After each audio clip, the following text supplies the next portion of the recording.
Good morning students. आज के topic में हम बात करेंगे, कल अपन ने बात की थी 10वें चैप्टर में एस ब्लॉक और एस ब्लॉक के जो फर्स्ट ग्रुप और सेकंड ग्रुप हैं, तो इनके भौतिक गुणों की बात कर रहे थे अपन, जिसमें घनत्व वगैरह इनके बारे में बात की थी। आज हम बात करेंगे ऑक्सीकरण अवस्था की, फर्स्ट वर्ग और सेकंड वर्ग के तत्वों की ऑक्सीकरण अवस्था। तो फर्स्ट वर्ग के जो तत्व हैं वो +1 ऑक्सीकरण अवस्था प्रदर्शित करते हैं और सेकंड वर्ग के जो तत्व हैं वो +2 ऑक्सीकरण अवस्था प्रदर्शित करते हैं। +1 और +2 क्यों करते हैं, तो ये आप जानते हैं कि फर्स्ट वर्ग के जो तत्व हैं, जैसे कि मैं यहाँ पे एग्जांपल लेता हूँ, सोडियम 11 नंबर पे आता है, तो इसके बाहतम कोष में 1 इलेक्ट्रॉन होता है, 2, 8 और 1। तो ये बाहतम कोष में 1 इलेक्ट्रॉन होता है, तो अष्टक पूर्ण करने के लिए ये 1 इलेक्ट्रॉन का त्याग करेगा, अर्थात ये जो है इसका जो ऑक्सीकरण अवस्था होती है वो +1 हो गई। ठीक है। और सेकंड वर्ग में अगर बात करें तो सेकंड वर्ग की मैंने आपको बताई +2 ऑक्सीकरण अवस्था होती है। ठीक है कि नहीं। तो +2 क्यों होती है, क्योंकि अब यहाँ पे एग्जांपल ले लेते हैं मैग्नीशियम का। सेकंड वर्ग का तत्व है मैग्नीशियम, जिसमें 2, 8 और बाहतम कोष में 2 इलेक्ट्रॉन होंगे। ठीक है कि नहीं। तो ये अष्टक प्राप्त करने के लिए इन 2 इलेक्ट्रॉनों का त्याग करेगा, इसी कारण से इसकी +2 ऑक्सीकरण अवस्था होती है। तो फर्स्ट वर्ग और सेकंड वर्ग के तत्वों का ऑक्सीकरण अवस्था, फर्स्ट वर्ग क्या हो गया +1, सेकंड वर्ग का हो गया +2। आगे देखिए, नेक्स्ट जो गुणधर्म है वो है विद्युतीय गुण। यहाँ पे देखिए धनायन, ये विद्युतीय गुण के अंदर अपन इसकी चर्चा कर लेंगे। विद्युतीय गुण, विद्युत धनीय गुण का क्या मतलब है? विद्युत धनीय गुण का मतलब है कि इलेक्ट्रॉन त्याग कर धनायन बनाने की प्रवृत्ति, धनायन बनाने की प्रवृत्ति। तो देखो, इलेक्ट्रॉन आसानी से कौन त्यागेगा? जिसका आकार बड़ा है। जैसे ये है छोटा आकार, ये थोड़ा बड़ा हो गया, ये और बड़ा हो गया, और ये आकार बड़ा हो गया। तो यहाँ नाभिक है और यहाँ पे इलेक्ट्रॉन है, ये इलेक्ट्रॉन बाहर निकलेगा तभी धनायन बनेगा। ठीक है कि नहीं। अब ये इलेक्ट्रॉन क्या है, नाभिक से दूर है, तो इसको कम ऊर्जा देंगे तभी ये इलेक्ट्रॉन जो है कम ऊर्जा में ही निकल जाएगा। जबकि यहाँ पे आकार छोटा है, तो यहाँ इलेक्ट्रॉन नाभिक के क्या है, पास है, तो इसको अत्यधिक ऊर्जा देनी पड़ेगी तब जाके ये इलेक्ट्रॉन यहाँ से निकलेगा।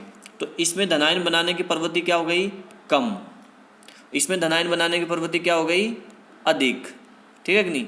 तो इससे एक चीज़ क्लियर हो गई है कि वर्ग में ऊपर से नीचे जाएं, चाहे वो फर्स्ट वर्ग हो चाहे वो सेकंड वर्ग हो, ऊपर से नीचे जाएंगे तो धनायन बनाने की प्रवृत्ति बढ़ती है। ठीक है कि नहीं। अर्थात विद्युत धनीय गुण में वृद्धि होती है। ये उसका ऑर्डर है, ये आप ऑर्डर देख सकते हैं। सीजियम की सबसे ज़्यादा है, लिथियम की कम है, ये फर्स्ट वर्ग है, और ये सेकंड वर्ग का ऑर्डर है। इसमें बेरियम की सबसे ज़्यादा है विद्युत धनायन बनाने की प्रवृत्ति। ठीक है कि नहीं।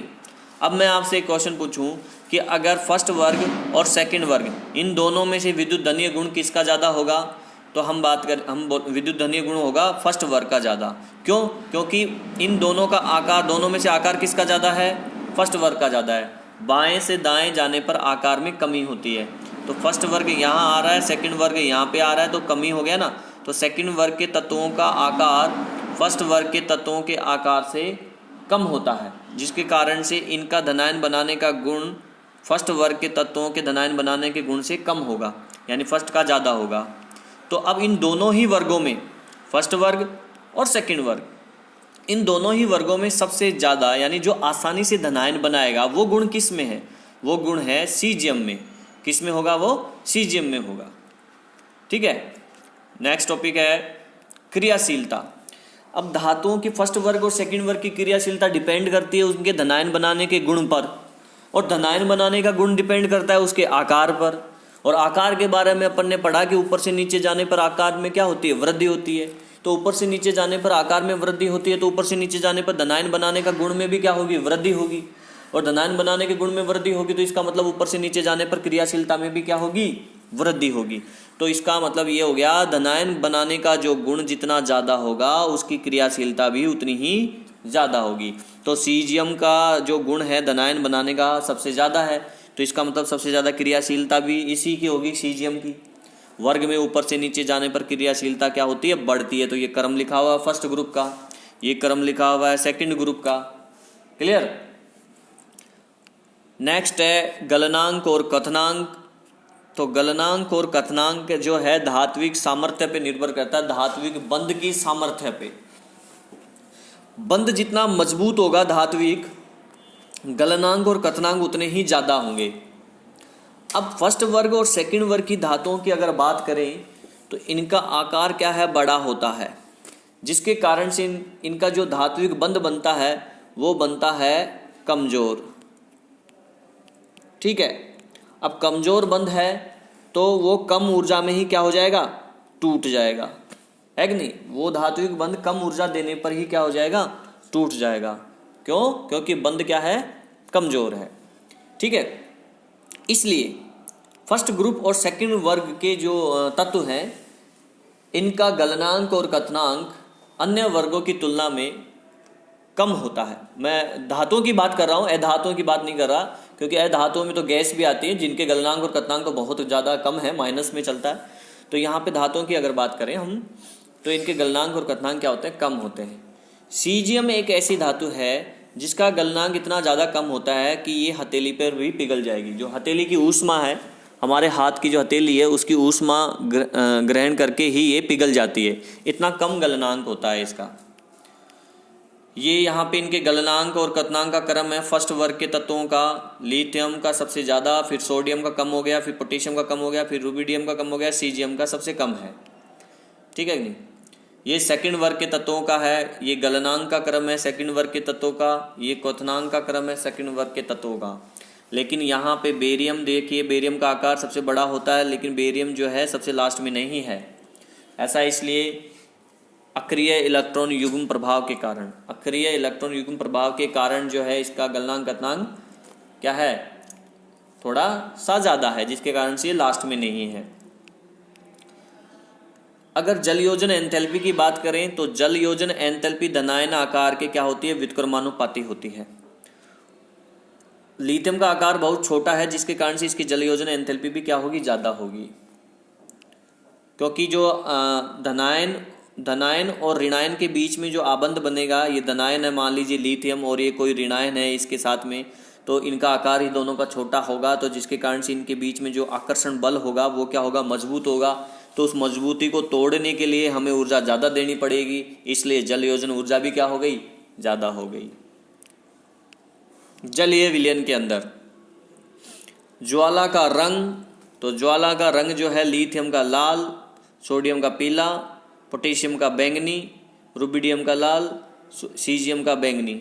ज्वाला रंग से मतलब ये है कि अगर इन धातुओं को अपन किसी कांच की रोड पर लगाकर इनको ज्वाला के अंदर जलाएं, ज्वाला के अंदर जब इन धातुओं को जलाएं, छोटा सा टुकड़ा अपन ने लगा लिया कांच की रोड पर, उसको अगर अपन ने जलाएंगे ज्वाला में, तो उस ज्वाला का रंग कैसा होगा, तो लिथियम का लाल होगा, सोडियम का पीला होगा, पोटेशियम का बैंगनी होगा, रुबिडियम का लाल होगा, सीजियम का बैंगनी होगा, कैल्शियम का ईंट जैसा लाल, स्ट्रोंशियम का क्रिसमस लाल और बेरियम का सेब एप्पल जैसा लाल होगा। देखिए यहाँ पे एक नोट लिखा हुआ है, बेरियम और मैग्नीशियम ज्वाला में रंग नहीं देते हैं। अब सवाल ये है कि ये क्यों नहीं देते हैं, तो देखो फर्स्ट और सेकंड ग्रुप के तत्वों में अगर बात करें तो बेरिलियम और मैग्नीशियम इन दोनों का आकार छोटा है।